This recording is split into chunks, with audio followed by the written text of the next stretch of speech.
I blackmailed my toxic sister-in-law with evidence of her affair to make her stop being mean to everyone, but then found out her husband was cheating too and everything fell apart. I, 34F, have been married to my husband Tom, 36M, for 8 years now. This story involves my sister-in-law Sarah, 39F, who has always been extremely difficult to deal with. I need to give some background about Sarah first because it's important to understand why things got to this point. Sarah has always been the problem child in the family. From what Tom told me, their parents always walked on eggshells around her because she would throw massive tantrums even as a teenager if things didn't go her way. When she was 16, she once smashed all the windows in their house because their parents wouldn't let her go to a party. Instead of punishing her, they just paid for the repairs and tried to keep her happy to avoid more incidents. Their mom Delilah, 65F, and dad Steve, 67M, basically gave up on disciplining her after she set fire to her bedroom when they grounded her at age 14. They were so afraid she would hurt herself or someone else that they started giving in to all her demands. This created a pattern that followed Sarah into adulthood. Whenever she didn't get her way, she would escalate things until everyone gave in. I first met Sarah at a family dinner when Tom and I started dating. She spent the entire evening making snide comments about my job, my clothes, and even my family background. When I tried to stand up for myself, she threw her wine glass at the wall and stormed out. Tom's parents immediately started apologizing to her, not me, and Tom explained that's just how they handle Sarah to keep the peace. Sarah got married to her husband James, 41M, about 12 years ago, and he's probably the nicest guy I've ever met. He's successful, kind, and somehow puts up with all of Sarah's drama. Their wedding was a perfect example of her behavior. She fired 3 wedding planners, made 2 bridesmaids quit the wedding party, and threatened to cancel the whole thing 3 times because things weren't perfect enough for her. James just kept writing checks and smoothing things over. Every family gathering since I've known them has been a potential battlefield. Sarah has specific demands for every holiday. She needs to be served first, she needs the best seat, her food preferences have to be catered to, and everyone has to praise whatever gift she brings. If these unspoken rules aren't followed, she creates a scene. Last Christmas was particularly bad. Sarah threw a fit because my mother-in-law served turkey instead of ham, which Sarah preferred. She literally flipped the entire dining table, ruining everyone's dinner, and stormed out. No one said anything. They just cleaned up and acted like it was normal. Tom's parents even apologized to her later for not checking her preference first. I spent hours helping clean cranberry sauce off the walls while everyone talked about how we should have known better. At my wedding, she showed up in a white dress because she claimed blue, our wedding color, didn't suit her complexion. When I tried to object, my mother-in-law begged me to let it go to avoid drama. Sarah then demanded to be in all the family photos, even the ones that were supposed to be just me and Tom. Our photographer quit halfway through because Sarah kept screaming at her about angles and lighting. She's made multiple waitresses cry at restaurants, gotten several people fired from their jobs by complaining to their managers, and even got her neighbor's dog taken away by animal control by making false complaints.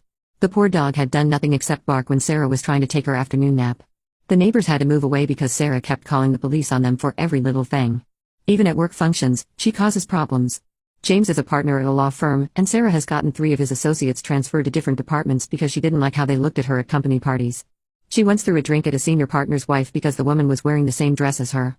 James had to make a substantial donation to the partner's favorite charity to smooth things over. The family standard response is always that's just how Sarah is, and it's easier to give in than deal with her anger. Even Tom, who is usually very protective of me, asks me to just ignore her behavior. Last Thanksgiving, she called me fat and suggested I should consider gastric bypass surgery. When I started crying, Tom's only response was, "You know she doesn't mean it, she's just being Sarah." I've been doing that for 8 years, swallowing my pride and letting her walk all over everyone. I've watched her make kids cry at birthday parties because the attention wasn't on her. I've seen her reduce shop assistants to tears because they didn't have her size in stock. I've witnessed her throw tantrums at restaurants because her steak was medium instead of medium rare. What happened last week changed everything. I work from home as a graphic designer, and my office window faces the street. Sarah often visits James for lunch as his office is near our house. Last Tuesday, I saw her car parked outside, but instead of heading to James's office, she got into another car with some guy. I thought it was weird but didn't think much of it. This continued for several days, and my curiosity got the better of me. I started taking videos of her getting into this mystery man's car. I could clearly see it was the same man each time, tall, dark-haired, driving a black BMW. Sarah would spend about 2 hours with him each time, then return to her car and drive away. Then yesterday, everything came to a head. Sarah and James had a massive fight right outside our house. James was crying and shouting about someone named Mike, and Sarah was screaming back at him. She was yelling that he was paranoid and crazy, but I knew better. Mike must be the guy she's been meeting. I know it was wrong, but I saw an opportunity. I edited all the videos together, showing Sarah getting into Mike's car on different days, along with timestamps. Then I texted them to Sarah with a simple message: "Be nice to everyone or James gets these videos." Sarah called me immediately, crying and begging me not to show James. She tried to explain that Mike was just a friend, but we both knew that was a lie. I told her my conditions were simple: she needs to start treating everyone with respect, apologize for her past behavior, and make amends. Otherwise, James would see all the evidence of her affair. She agreed, but now I'm wondering if I went too far. Tom doesn't know about any of this, and neither does the rest of the family. They just think Sarah has had a miraculous personality change. She's been overly nice at recent family gatherings, apologizing for past behavior, and even sent my mother-in-law flowers. Yesterday she helped clean up after dinner without being asked, and everyone was looking at her like she had been replaced by a pod person. I feel slightly guilty about the blackmail, but after 8 years of watching her terrorize everyone and facing no consequences, I think she deserved it. Everyone seems happier now that she's behaving better, even if they don't know why. But am I the asshole for handling it this way? Update 1: Things got more complicated than I expected. Sarah has been keeping her end of the bargain these past 2 weeks, being nice to everyone, apologizing for past behavior, and generally acting like a decent human being. The family is shocked by her transformation.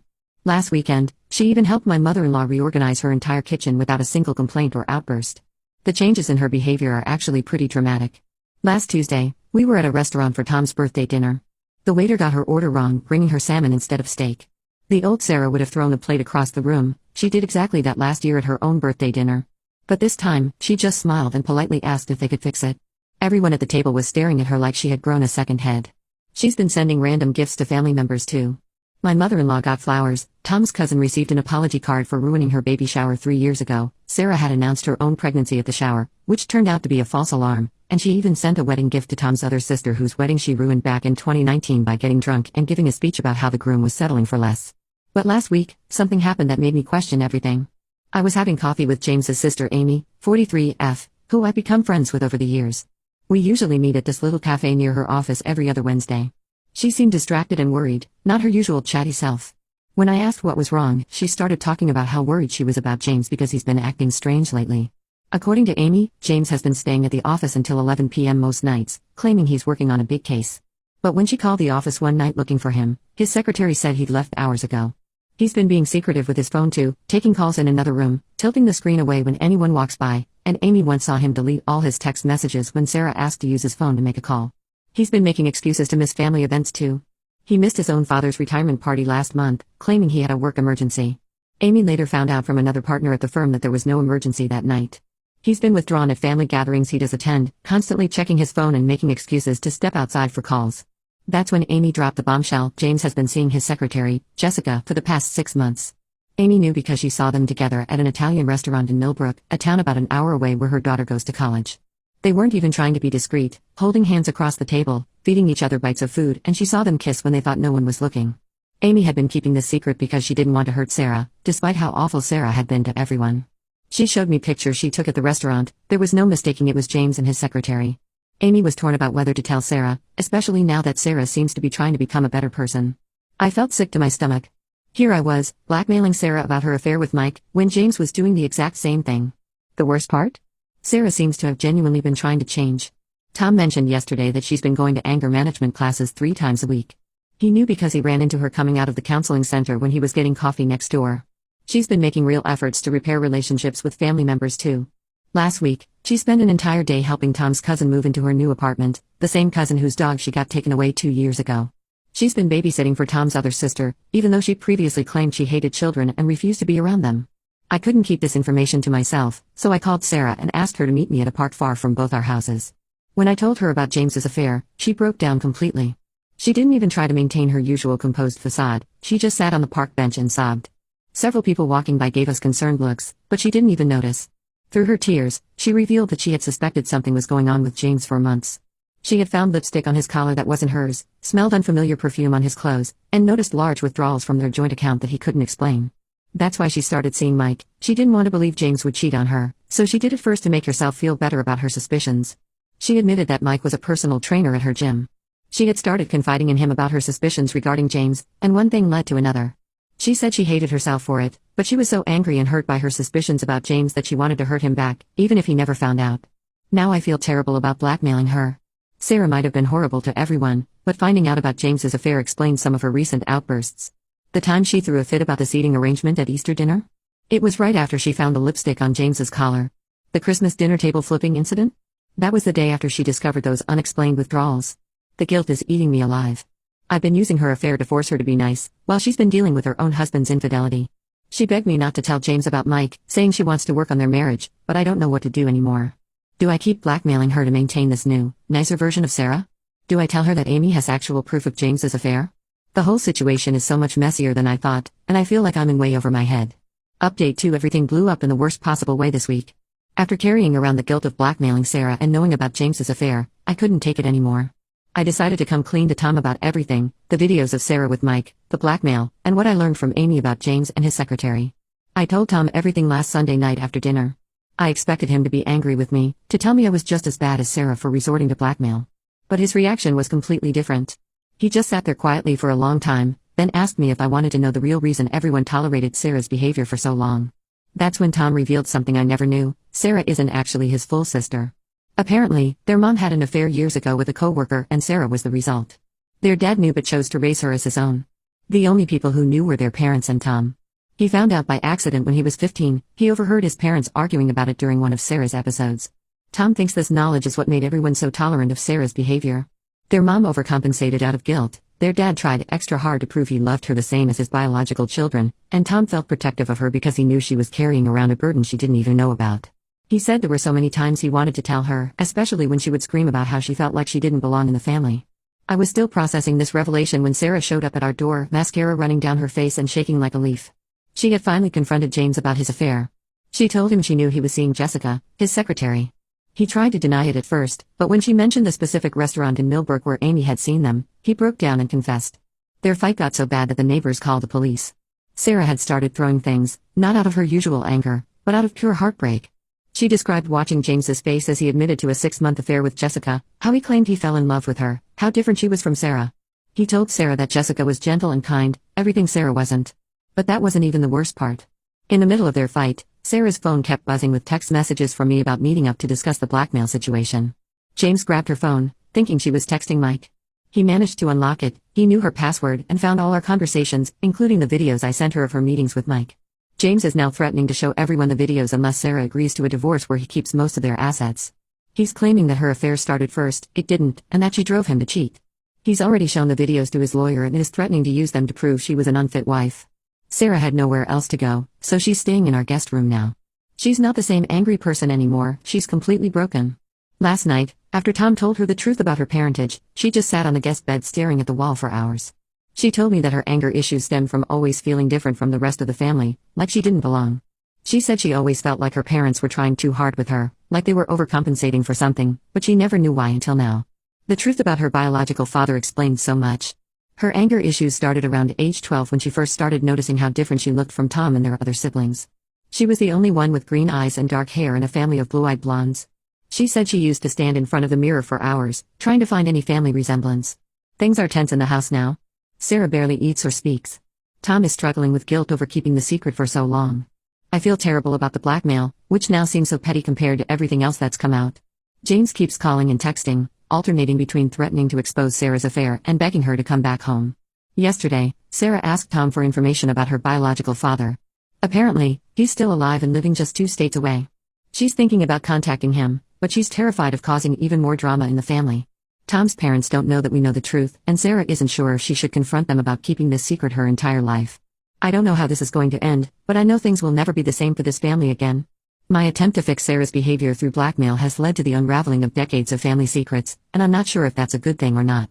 Update 3: The past few months have been an absolute roller coaster for everyone involved. After everything came out, Sarah and James got divorced.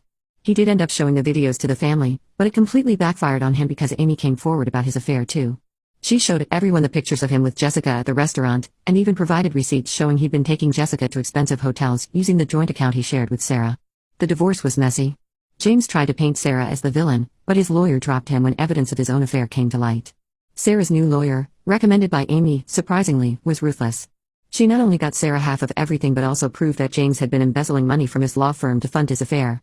He ended up losing his partnership at the firm, and Jessica got fired too. Sarah moved to another state for a fresh start last month. She found a job as an event coordinator in Boston, which is ironic considering how many events she ruined over the years. Before leaving, she had a long talk with her parents about her real father. It didn't go well at first, her mom broke down completely and her dad just walked out of the house. But they talked again a few days later, and more truth came out. It turns out her biological father, Mark, had wanted to be part of her life from the beginning. He had even offered to pay child support and stay away if they would just tell Sarah the truth when she was old enough. But their mom had chosen her marriage instead, and they made Mark promise to never contact Sarah. He kept that promise but had been keeping track of her life from a distance. Sarah found him on Facebook and reached out. They met for coffee when she was looking at apartments in Boston, and it was like looking in a mirror. They have the same green eyes, same dark hair, same mannerisms. Mark has 2 other daughters who look just like Sarah, and they've been incredibly welcoming to their new sister. The most surprising thing is that Sarah and I have become close friends. We talk almost every day, and she's like a different person now. Last week, she called me crying because she had snapped at a barista and immediately felt terrible about it. The old Sarah would never have cared about a stranger's feelings. She's in therapy, her choice, not anyone's suggestion, and she's working through her anger issues. Her therapist helped her understand that her rage was really just pain from feeling like an outsider in her own family. She actually apologized to me for all the years of awful behavior, and I apologized for the blackmail. We both agreed that we handled things badly, but maybe it was necessary for all these secrets to come out. Sarah said she feels free for the first time in her life, free from her anger, free from her parents' overcompensating guilt, and free from James's manipulation. Tom's parents are having a hard time dealing with everything being out in the open after so many years. Their mom had a minor breakdown and spent a week in the hospital. Their dad is trying to maintain relationships with both Sarah and James, which is causing tension with everyone. Tom is just relieved that he doesn't have to carry the secret anymore, though he feels guilty for not telling Sarah sooner. The extended family is still processing everything. Some relatives have sided with James, claiming Sarah's behavior over the years justified his affair. Others are firmly on Sarah's side, especially after learning about her parentage. Holiday gatherings are going to be awkward for a long time. Sarah is doing better now, building a new life away from all the drama. She's dating someone new, a divorced dad who she met in therapy, and she says he's teaching her patience and kindness. She might not be the nicest person yet, but she's trying, and this time it's for herself, not because someone is forcing her. Last week, she even reached out to some people she had hurt in the past to apologize. I guess sometimes you need everything to fall apart before you can build something better. The family will never be the same, but maybe that's not such a bad thing. The old Sarah is gone, and while the new Sarah isn't perfect, she's genuinely trying to be better. As for me, I learned that blackmail, even with good intentions, usually makes things worse, but sometimes worse is what needs to happen for anything to get better.